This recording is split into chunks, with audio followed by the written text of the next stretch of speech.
This is Slam Hockey with your hosts, Peter Wojcicki and Paul Swinbeck.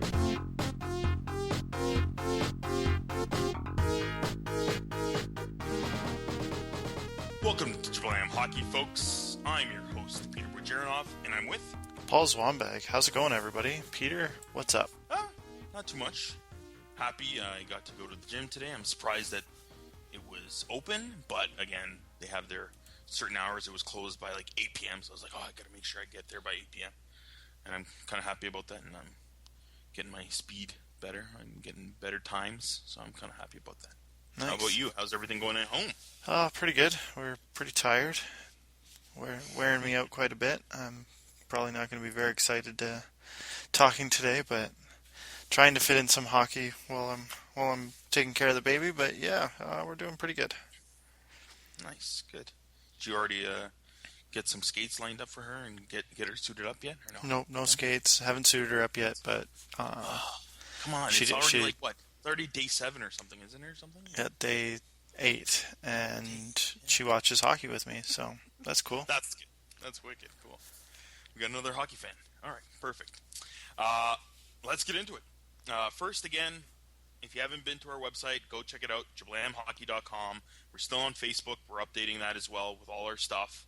And again, please, for the podcast, I know you're out there listening to it, but resubscribe if you haven't. Subscribe if you're new to us, and rate and review us on iTunes, please. Thank you. What do we got in this episode? We're going to be team isoing the Tampa Bay Lightning, and there's not that much time left, so we're also going to be team isoing the Boston Bruins. Paul's got a bit of fantasy up and down for us, and we're going to be talking about goaltender situations. Teams that are playing right now with like 2 goalies. Which goalies we think they might be leaning on when they're going into the playoffs. All right, trending now. First, I believe NHL's PA's Bill Daly, linked fighting to concussions and personal tragedies in unsealed emails. The emails are basically from 2011 when 3 enforcers, Belak, Derek Bugard, and Rick Rippon died. So, it's tough. What do you think, Paul? This is a touchy subject, and I think there was a lot of shady things that happened many years back, and the NHL is now going to get hit hard for it. So, by all means, they should get hit hard. They have been hiding information and doctors' information, and they tried to brush it under the rug, and it's now coming out. So, I think they're going to get hit hard for this. The NFL got hit hard with concussion issues, so I think the NHL's going down that same road. Yeah, it's tough because of what we know now today, and everything's coming more into the limelight. And back in the day, they played with everything. They didn't even play with helmets. So it's a struggle to blame everything now on the NHL, in my opinion, just because they're trying to adapt as fast as they can, but obviously not fast enough. It's tough. Daly wrote, I believe in one of the emails, fighting raises the incident of head injuries and concussions, which raises it to depression onset, and also personal tragedies, obviously, that happened that year. So it's a really, really sticky subject, and they're gonna get dinged for this probably, and but it's tough. In my opinion, they're trying their best, their business, but obviously, they might be passing over things, not showing things that they have seen behind closed doors. Yeah, and the important part is that hopefully these players are now getting the help they need when they are going through this. They have the support and the doctors and the help and the therapy and all that stuff. They're not just being thrown out onto the streets after their careers are over. So you can even see it this year in the NHL. Whenever a player's had a concussion, they've been out a lot longer now. Yeah. So they're doing a lot of more protocols and testing, and maybe also them having to go to court and everything is pushing this more forward, which is probably a better thing too. So yeah, it is what it is. So hopefully this helps for current players and future players, and yeah, after they're done their careers. The other crazy thing is the Yakupov situation now. That apparently the Russian reporter, I believe, Igor, came out and said that he got an interview with Yakupov, and Yakupov said, "I asked for a trade, and Oilers gave me permission to speak with other teams. About 8 of them were interested, but something went wrong." So I guess, it's been talked about now, and apparently the Oilers did talk to quite a few teams, at least 5 teams, and nothing was settled. I guess, obviously, what is also the value that you want back when you're trading a guy who is, first overall pick? And Yakupov's stock has, dropped a fair bit for a guy that was a first round overall pick, right? Yeah, and he's been given permission to talk to other teams, so teams know that he wants out of there, so they're not going to give Edmonton what he's actually valued at, and he's not high valued right now anyway, so why would the Oilers move him just to move him? He's still a good player. Maybe not as a first overall pick like the last 5 or 6 overall picks have been, but they got to get something for him. So if they weren't given a good offer, then why do they have to make the offer, right? It's just like Steve Yzerman's with I was Druin. Yeah, Why they don't have an obligation for situation. these kids to move them. So Yeah. I don't understand why these kids think they can just come into the league and they just demand trades when they aren't getting the playing time because they're a top talent. With Yakupov, it's a bit of a stickier situation because he, in my opinion, he's done as much as he can for the team. They put him in the lower part of the lineup. He's older than Duran. He's going to be finishing his second contract now, right, with the Oilers after next year. He's going to be, I guess he'll still be an RFA after next season. Yeah, for 2017-2018. So, and $2.5 million is a pretty good deal in my opinion for a Yakupov type guy with the potential that he could put up. I know Larionov, Igor, the professor, is his agent, and he's thinking about, he's been already there for 4 years, having 5 head coaches, and he just wants his client Yakupov to be in a more settled situation, and more often, obviously, playing with a more skilled center than Yakupov, playing on the third line sometimes, quite often actually. Doesn't get to play with, a Hall or a McDavid. Yeah, and when he was playing with McDavid, he was firing on all cylinders with him. So, and then McDavid got hurt. They're both playing really well. He had 14 points in 12 games or something like that, and then they both got injured. McDavid got injured, Yakupov got injured only a week or 2 weeks later, and then they both came back and they put Yakupov on the third line pretty much. And McDavid's still obviously playing really well, and then getting less ice time on the top 2 lines. So yeah, it's a sticky situation there for him and the agent and everything, and they want Yakupov, and he's one of those guys you could see exploding and putting up a couple of good 30-goal seasons. Oh yeah. But again, he needs to be with a good center, and that's maybe the hit on Yakupov, as he might not be an elite superstar as he was maybe drafted out to be. So, yeah, I've been in the same boat there because, again, I'm a fan of Russian hockey players and skill. I like seeing skill on the ice, and I do want to see him get more ice time on the top power play line and stuff like that, and he hasn't been getting that, and maybe having him move somewhere might be better. So, but again, hopefully the Oilers can get something like a good, solid defenseman. They need more of that there. So. Yeah. All right, let's go to the other one. Is the Masterton Noms. So, something peculiar about the Masterton Noms. No, Paul? Yeah, a little bit. I don't really understand what their criteria is. It's very interesting. I thought back in the day, you would get nominated because you had a pretty good season, or you came back and you had a really good, steady season of a full season. Because prior to something happened, something tragic happened to you or your family members or something, and you couldn't concentrate. I think Paul Ranger was nominated once for the Leafs a couple years ago because he hadn't played in 2.5 years. I think it was more of a mental struggle for Paul Ranger, and he had to step back. He played.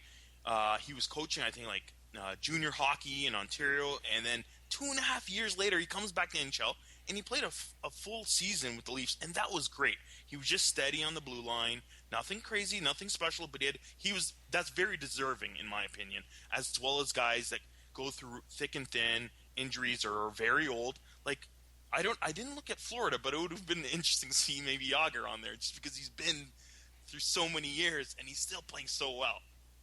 Yeah. These guys out there are kind of odd, these picks that I've seen. Yeah, and last year was just... I was so confused, and this is why I don't really understand this trophy, is Devin Dubnyk won it last year, but Chris Letang was up for the award, and the dude had a stroke and came back and played. Yeah. And Devin Dubnyk, just because he lost his crease in Edmonton, he got moved to Nashville, got moved to Montreal. So yeah, he's been moved around a lot, and then he found his game in Minnesota. He gets to Masterton, but like Letang had health conditions. Yeah, Letang was very deserving, but what about Dubnyk? He had to play behind that Oilers defense. Isn't that bad enough, Paul? Yeah, that's way worse than a stroke. Yeah.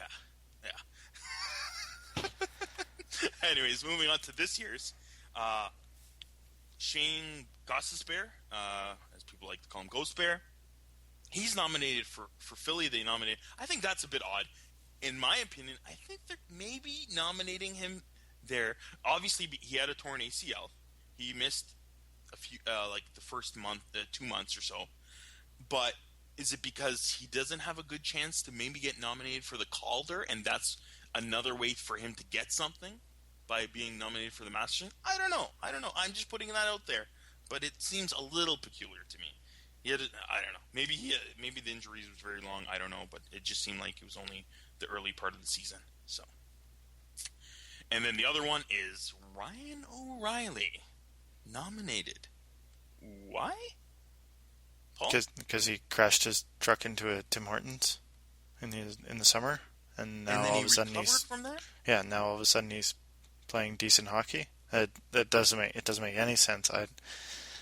This trophy should just go away. Like, sorry, Bill Masterton. I know it's a memorial trophy, but it's just... Yeah. Or they got to revamp the wording and make it actually worded so it is from like a career or life-threatening illness to coming back and playing. Yeah. Something much worse or harsh or something. But, the Ryan O'Reilly thing's very odd. Because then we had a guy like Zach Kassian who's been, gone to rehab. To me, in my opinion, wasn't even as bad a situation as Ryan O'Reilly was in the summer. But it was during training camp, and it was a big blow to the Canadians, and everybody frowned upon Kassian. He had to go to rehab and everything. And he came back. He's trying now. They moved him now to Edmonton, and he's trying there. But I don't know. I think this thing with Ryan O'Reilly is very odd and very peculiar. Yeah, and like looking back at past winners, like some of the guys had like diagnosed with multiple sclerosis. Josh Harding, Max Pacioretty when he got knocked out from his concussion and fractured vertebrae.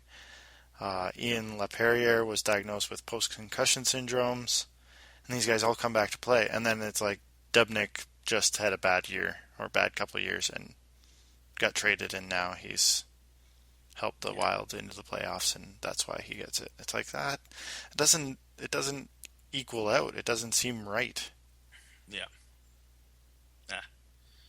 All right, well, hopefully they can fix the trophy, or at least who's nominated for it next year. Yeah. All right, this episode, first off, we're going to be team ISOing the Tampa Bay Lightning. All right, I had the Lightning winning their division this year, probably, or at least being second overall, maybe fighting with, Montreal. But this year, they've had a lot of guys injured this year. I think on average they're second in the league in wins versus man game lost after St. Louis. Guys like Johnson and what is it? I think it's Palat. Even Kucherov's out right now. I don't know what happened exactly, but that was a huge second line, probably the best second line in hockey last year. And a lot of guys like those guys have been injured. Even now, Stralman, looking like a sticky situation for them going into the playoffs if Stralman's out long term. But I still think they could probably finish first in Atlantic, and the playoffs will be interesting because they've gained a lot of experience, especially last year. So I don't know how many people are betting on them or anything or think about them, but I still see them maybe going far this year in the playoffs. What do you think, Paul? I think they might be in tough if they play Boston. That's going to be a good series if they finish in the second round, and yeah. Florida keeps that top Atlantic spot. That might be a tough game. If they can get that Atlantic top spot and play one of the wild cards like the Islanders, Philadelphia, Detroit, one of those guys, I think they can at least make it out of the first round. But that Boston Bruins series will be a tough one. Hey, we're team ISOing the Lightning and the Bruins. Right at the end of this episode, we're going to talk about the pros and cons of who could win this series if they play. All right? Deal. First, let's get into the roster. Offense starts and ends with Steven Chaos, as I like to call him. Stamkos, he's amazing. Again, at the beginning of the season, people were all saying, "Oh, Stamkos falling off. Stamkos is done." I remember the rumors were, "Oh, he's a UFA this year." But how, do you really want to pay a guy $10 million for a guy that's getting outplayed by like Plekanec or something? I'm like, well, look at where he is right now, and let's look at where Stamkos is now. Stamkos, I think, is fourth in goals. He's over 30 goals now. He's first among the top 20 goal scorers in shooting percentage. He is a snipe machine. And then we got the triplets, who, again, like I said before, had a great year last year, but Palat's missed like 20 games. Johnson's missed 10 here. Kucherov's now, missing a few games now. But he's been the only one that's been steady this year and had a very good year again. He's on pace to surpass and hit the 30-goal total. I think he had 29 last year, so this year he should hit hopefully 30 if he plays a few more games. And he only needs one more goal to get that. This offense is pretty dynamic. Hey, Paul? Yeah, and they've brought in a lot of young guys. Like Nemesnikov is fit in with Stamkos, and Alex Killorn is sneaky playing with Stamkos and put up 39 points. You don't expect Alex Killorn to score that many points, so he's having a good year. And Ryan Callahan is a great guy to move around the lineup. He can go from the first to the third to the fourth. It's crazy. Even Philpla, when you have a guy like that on your third line, it's pretty good. It's pretty good offensive depth that they have there. Yeah. And then their defense, I don't know, is Hedman slightly underrated? I don't know. In my opinion, he's one of the top defensemen in the league. Oh, he's yeah. Top 15 in points, top 5 in plus minus, as well as top 5 in takeaways. He's pretty stellar back there. Yeah, I'd put him probably a top 5 defenseman, period. Oh, yeah. It's weird that not that many people talk about him, and he is not in the Norris conversation at all. No, he's got to be in that area, though. Yeah, and that has a lot to do with his point total. He's nowhere near Carlson or Burns or Letang or Doughty. He's a solid defenseman. Yeah, still top 5 in plus minus and takeaways. So he's solid back there. Very underrated. And then another one is the number 2.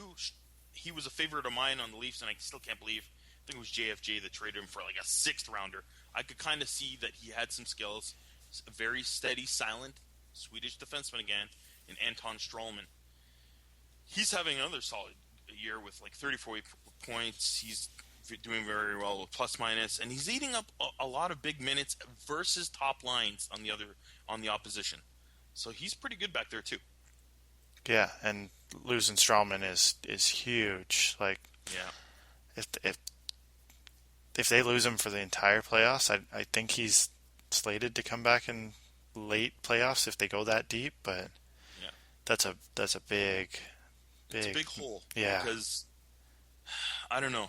Carl, Garrison, who else is back there? Coburn, Suster. yeah, and Schuster. Yeah, they're all right, but they're none of them are maybe ready to face the top line of the other team.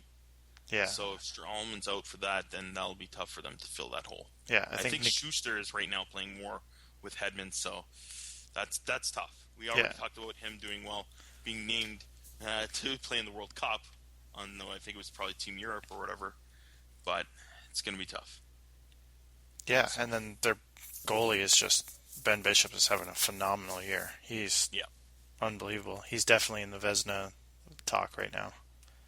Do you think, Paul, that like Bishop has what the best goals against average and the best save percentage or something in the NHL right now? Does he? I think it is. He's like a 205 and a 217. Yeah, a 205 and everything. He's dominating. Right Yeah, now. I think Brian Elliott has moved up ahead of him since that 4 shutouts or 3 shutouts in a row for Elliott, but Ben Bishop is right how there. many games has he played? Right, Bishop's played almost like 60 games. Yeah, he's at 56 and Elliott's at 37. So yeah, That's yeah. So what is Bishop a top 5? He's got to be a top 10 for sure. top 10 for sure. Top 5 would Yeah. be tough to put him in the top 5 with the So what does he have to do to be in that group, Paul? How does he? What else does he have to do to be in the names among Price and Lundqvist, Quick, Crawford, and now Holtby? Lundqvist to retire and yeah, I don't know. Like he's Yeah.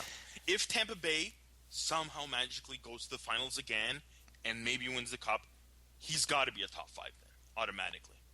yeah. If they could do such a thing, but there's still 3 holes in there. So again, I'm not a huge fan, and I think a lot of people aren't of Bishop just because he's so large. He towers over other goalies. So do you think people put that against him?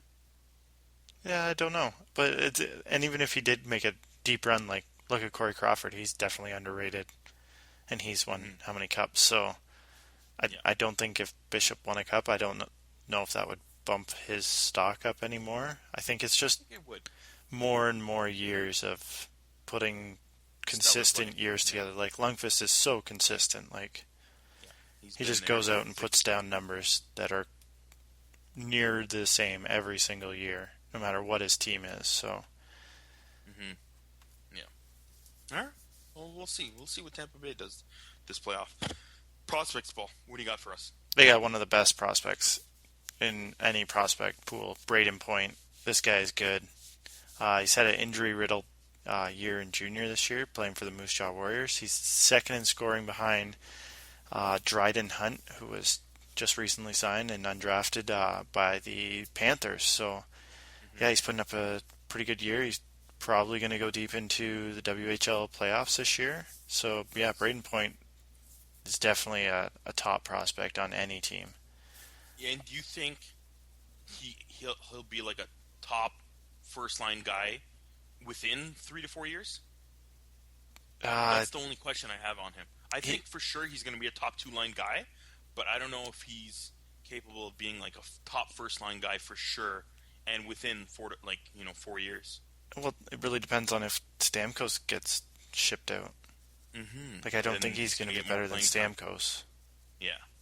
But if they keep that triplet line together, maybe Point turns into a first line, or maybe they make the triplet line the first line and Point's the second line, and it's not really because he's any worse than that triplet line. It's just that that's the way it goes because that triplet line's so good. Yeah. But I think Braden Point's going to be a great NHL player. Oh, he should be. Yeah. What do you think about Vasilevsky? See, like he's stuck behind Bishop. Like he's a great backup, but he could be a great starter. He could be. So is he going to get moved? Are they going to move him like what Rangers did with Talbot and Ottawa did with Leonard? Like, do they move these young guys they're going to have to do something. Yeah. They're going to have to do something for sure with an expansion draft looming maybe in like a year or two, right? Yeah. That'll be interesting what they do there. I have to think that they stick with Bishop. If he does fairly good for them in this playoff and next year again, you got to see that they're going to expose Vasilevsky then. Yeah, And maybe if Bishop doesn't play as well within this playoff and next year, then maybe they go with Vasilevsky. I think they would protect Bishop and just hope that other teams like Anaheim and a couple of other teams that we're going to get to later this episode talking about goaltender situations, that they also have to make a decision on who their number one's going to be. So maybe they just gamble and go, I hope they don't take Vasilevsky and take a more proven NHL guy. Yeah. And cross their fingers. But yeah, he's in tough right now because Ben Bishop is having a great couple of years, and that's going to be tough to beat him out of the crease. But young guys have done it, like Mrazek on Howard. Like, it happens. Yep, for sure. Another kid on the back end, on the blue line, Anthony DeAngelo. This guy's going to be a great defenseman. So maybe he sees some time in the future. I think next year he could be a blue line a guy on the blue line next year. Yeah. Cool. And what about Gusev? Gusev, he's a 7th round pick, which is kind of odd, and from 2012, so they've really given him the time to develop. Yeah. He's been in Russia for a while now. Yeah, and he still has another year left on his contract. Yeah, and the Russian picks are tough because they not only have to talk him into coming over, but if they don't play in the NHL, they have to talk him into playing AHL. And a lot of the Russian kids don't want to play AHL hockey, so unless they have a spot for him, which I don't think they do right now because they are pretty deep in their forward line, so I think he's still a couple of years away. Tampa has a pretty good team, pretty good young team, and they have some good prospects too, right? Yeah, they're mid-level prospects, I would say. Like they're not, they don't have the top, but they got quite a bit of depth. So yeah, they're definitely growing from drafts. So that's always helpful. Yeah. All right, we'll leave it with this last question. Do you think Drouin will get some ice time for the Lightning in the playoffs? Oh, that's a good question. Yeah, it's going to be an interesting situation. And you know what? I wouldn't be surprised to see him play, but I don't know. I don't know if he's left too much of a sour taste for them to play him in the playoffs. So yeah, and they don't want to rock the locker room. Like, if you want to bring that into the locker room, I don't think they would. Yeah, that's what I'm thinking. That they might not want to ruin how they're playing right now. All right, Paul, what do you have for us for fantasy up and down? All right, I'm gonna give you a couple this week. That Patrick Maroon's having a great 2 weeks, ranked 7th overall in Yahoo. He's got 3 goals and 4 assists in the 6 games played those past 2 weeks. So he's over a point per game, which is incredible for Patrick Maroon. He's only 8% owned, so you could probably pick him up. He's playing with McDavid, and if he's not playing with McDavid, they're moving him to the Hall line. So he's getting a lot of good. Yeah, he's got a lot of line mates to play with. Yeah, it was a great move by the Oilers. Yeah. It was a sneaky move. Like no one saw it coming, and it happened, and everybody was like, Patrick Maroon, big deal. And then it was like, whoa, this guy can play. He could play. So yeah, hopefully he stays there. Yeah, another guy, Carl Hagelin's having a great couple weeks playing with Kessel. Kessel's also having a great week. I think he was 3rd star of the week this past week. So Hagelin's 24% owned, so he's a little higher owned, but if you can get a chance at him, Penguins are scoring at a ridiculous rate right now. So he's got 7 points in 7 games, so that's pretty good for Hagelin, who's only 24% owned. A couple of goalies to look out for at the end of your finals or semifinals week, if you're still playing, hopefully. Matt Murray for Pittsburgh. They're playing the Islanders and the Flyers on Saturday, Sunday, so he should get one of those games.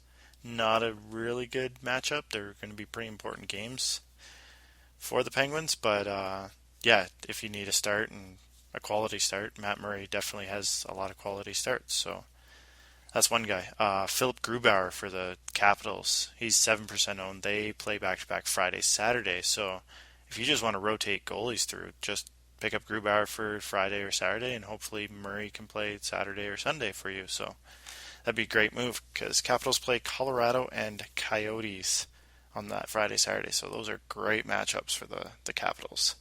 And he should see at least one of those games. Another goalie, Jean-Francois Baribe, is getting some starts over Thomas Greiss in the island. So, Yeah. and they play 5 games next week. So if your finals is next week, you could get a good goalie who's going to get at least 2 starts, maybe 3 starts from Baribe.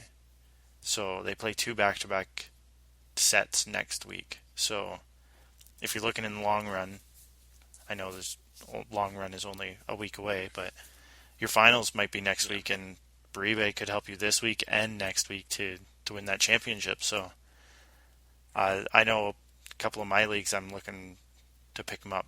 I got to decide on a different goalie to get rid of. I got a couple other backups, so I might hold off till near the end of the week, but I'm definitely picking him up for the finals if I make it to the finals. So yeah, those are a couple of goalies you can pick up. Perfect. I like the tip that you gave out last week, Paul, when you said look midweek and see if you need to catch up in certain categories if you're against somebody and seeing how many games played they have left. And that was good. I think I picked up some guys, and it helped me in one of them. In one of them I lost, and one of them helped me catch up because I looked for a few guys to give me help in like plus minus and penalty minutes, and I caught up because I added guys that were playing like Saturday and Sunday, and that helped me there. So that was good. Yeah, and it's huge. And right now you can drop one of your mid-level talents that you think are gonna have a couple good games, but you're fighting for your life now. Like this could be your final week, so why keep a guy that has potential for the rest of the year? There's only like 5 games left, 6 games left, so definitely get rid of those mid-level guys for guys that are category studs that you need help with at Saturday, Sundays to win that category. How are you doing in your fantasy I pools, lost Peter? one, and the other ones I'm still in it. So Nice. And is that semis or is that finals? they're semis. I think they're all pretty much semis. They're big groups, I guess, right? So Yeah, nice. I'm not a huge fan of finishing the fantasy leagues off on the final week of the season just because guys get sat and stuff. So it kind of is a bummer. You use like Ovechkin and have him help you win all year, and then all of a sudden they sit him down to rest him for the end of the year. So that's why I like to finish this week to be the finals. So I have 2 teams in the finals this week, and I'm got 2 teams in the semifinals, and I lost all my other semifinals, my other 3-4 leagues. So, but my one deep league, the 16 team 50 roster guys, I went from last place to now fighting for the 3rd place spot. So pretty pumped about that. That is put a lot of hard work into that league to turn it around, and it's working. So yeah, there's my fantasy life for you guys. we'll talk more about that, and I will talk a little bit more of my hockey playoff one next week. But let's move on to goaltender situations for the playoffs. There's a couple teams, they're running with 2 goalies. Paul, which ones are they going to lean on? First off, let's look at Dallas. They've got Niemi versus Lettinen. Is it easily Niemi's crease? I think so. I think they lean on Niemi and are not afraid to pull the trigger and pull him as soon as possible. That's the way I would go. That it's Niemi. It's close though. It is close. Yeah, I would stay away from pretty much all of these goaltender situations. I would stay away from if I was going into a playoff pool, just because it could lose the pool no matter what, no matter if they go deep or not. If you pick the wrong guy, then you're toast. You're really done. Yeah. And even if you pick the right guy and you know this guy is starting, how long is the leash? On some of these, it's going to be pretty short. I think Niemi will probably start. We're looking at 45 games played, 23 wins.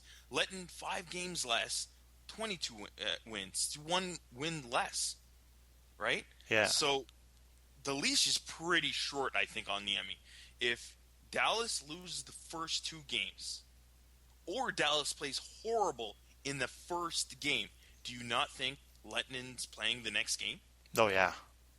So, yeah, in this situation, I have to say Niemi has got the number one in, but the leash is pretty short for him. Who do we got next? We got St. Louis, Jake Allen versus Elliott. Who do you think is going to be the number one guy? Well, I thought Allen would be, and then Elliott has gone on a tear the past week. Right now. Like 3 straight shutouts is remarkable. Like St. Louis is, I think they're 4 straight games of not allowing any goals. So yeah, Allen got the shutout the last game. So yeah, St. Louis are playing great hockey right now. So I think it's going to be Allen. I really do.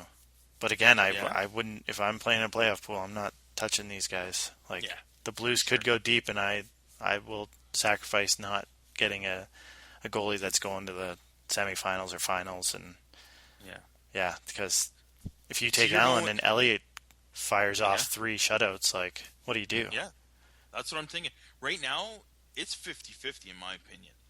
I'm actually almost leaning with 51% for Elliott.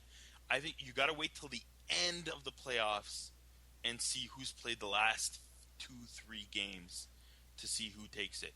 But I don't know. I'm slightly leaning 1% more for Elliott just because he's the vet and he's playing really well right now when it matters. So that's a tough situation. Elliott 20 wins in 37 games and Allen 25 wins in 45 games. So yeah, that one's a toss-up for sure. All right. Now we go to the West Coast. There's Anderson versus Johnny Gibson. Right now I'm going with Anderson. Am I wrong to do that, Paul? It's so tough. I think Anderson. Yeah, I think I would take Anderson being the starting goalie for game 1. I think it's going to be Anderson. But again, that leash is going to be short. Like if he gives up even 4 goals and they lose 5-4 or they win 5-4, they might start Gibson the next game. Like I don't think it is going to be if they win or lose. I think it's going to be how well they play. Yeah. Like even if Anderson wins and it's a 5-4 game, I think they might go to Gibson the next game. Yeah.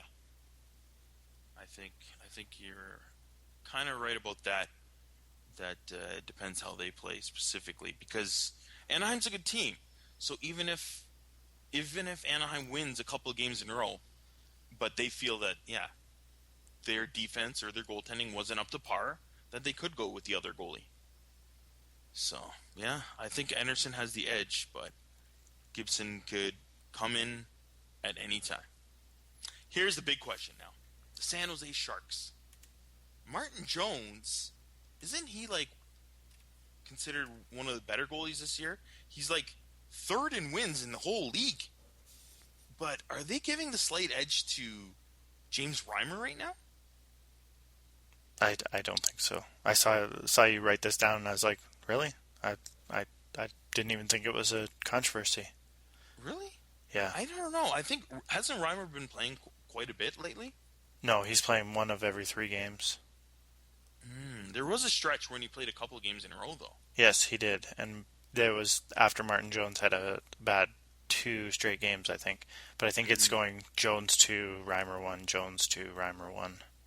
Okay, all right. I thought it was going to be more 50-50, and when Reimer was playing more, I was actually thinking, oh, maybe they might lean on Reimer more. But it'll be interesting. I think Reimer has more experience. This is Jones' first full season as a number 1. So in my opinion, I don't know. I think the leash isn't that much longer for Jones than it is for Anderson or Niemi. Yeah, What do you think? I don't see the Sharks going very deep. So again, I wouldn't want these guys. But if I did have to pick one, made me pick one, I would definitely Jones. Yeah. And I would feel much more comfortable about it than probably all the other guys we've talked about already. Okay. All right. So Paul's going with Jones. And I don't know. I wasn't sure about that one, but it's good. All right. That's it. We've made our picks on that. And quick question, Peter. Quick question. Go ahead. Am I in your group for your playoff pool? In So, my division, yeah. right now, I don't have you in, just because you were slightly better than me, so you just made it to the veterans group, and I'm in the grinder group, as I call it, because we have 5 groups this year. Okay, well then I will openly talk about how I'm gonna do this. But I know Yeah. there are guys that are listening, so Yes, that is true. this is gonna be But I made difficult. sure, I always try to make sure that the guys that I talk to aren't in my group, so that we can openly talk about what we're thinking about doing. So that's why I wanted you to make sure you were slightly better. So you made the second tier, and I'm in the third tier at the top, or whatever per se of the third tier group. So, oh, I hope we do well, but we'll see how it goes. All right, we got not that much time, but I want to make sure we get in a team ISO of the Boston Bruins. All right, for me, you know what? I'm actually slightly surprised how well the Bruins are playing this year. They didn't make the playoffs last year, but they still have a slight chance to maybe be in that first or second spot in division. But they weren't looking that good lately, eh, Paul? Yeah, they're 4-5-1 in the last 10. They're not really playing that great, and yeah, I didn't think they were gonna be as good as they have been. I Yeah. made a bet at the beginning of the year with my father-in-law, and he was like, "I think Boston's gonna outscore Pittsburgh points-wise in the standings," and I jumped on it like it was Yeah. unbelievable deal, and pretty much all year he's been like, "Oh, I'm winning the bet, I'm winning the bet." And now we finally pulled ahead that the Penguins are finally ahead of Slightly them. ahead. Yeah. So I'm kind of a little more happy about it, but I thought it was like no-brainer bet. There's Yeah. not a chance Boston's going to be better than Pittsburgh, but so they've definitely played better than I thought they would have, but right now they're not playing so well. Yeah, they lost like 6 in a row, and then they played the Young Leafs, and they barely beat the Young Leafs. I think it was like a 2-1 game, and then they had an empty netter. Leafs are playing pretty well with these kids. Good possession game. They're actually doing relevant possession since the trade deadline. But the Bruins barely came out of that one, and they're just in there in that third spot. I was in the same boat with you, but I was saying the same thing about Pittsburgh. Both of them being in that wild card scenario. So I'm kind of a little bit surprised that they're up there. But you never know. Anything could still happen. They can go on a bit of a streak and maybe finish higher in their division, or they could lose a few games and be close to maybe on the verge of falling out of the playoffs. Yeah, and I would not want to be a team to play the Bruins in the playoffs. They are a great playoff team, and Rask could steal a game easily, so it's a team I wouldn't want to line up with, that's for sure. You think the Bruins are going to be good this year in the playoffs? I don't know. It's just because of the changes and everything.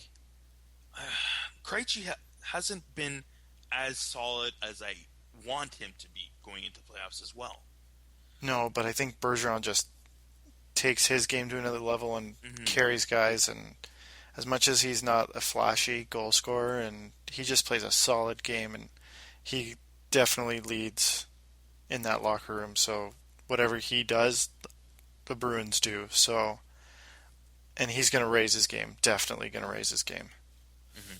That's for sure. Bergeron is a great player. And now with the surprising emergence of Brad Marchand, the superstar, they have a good 1-2 punch with those two guys. I always had a good opinion of Marchand just because I liked him.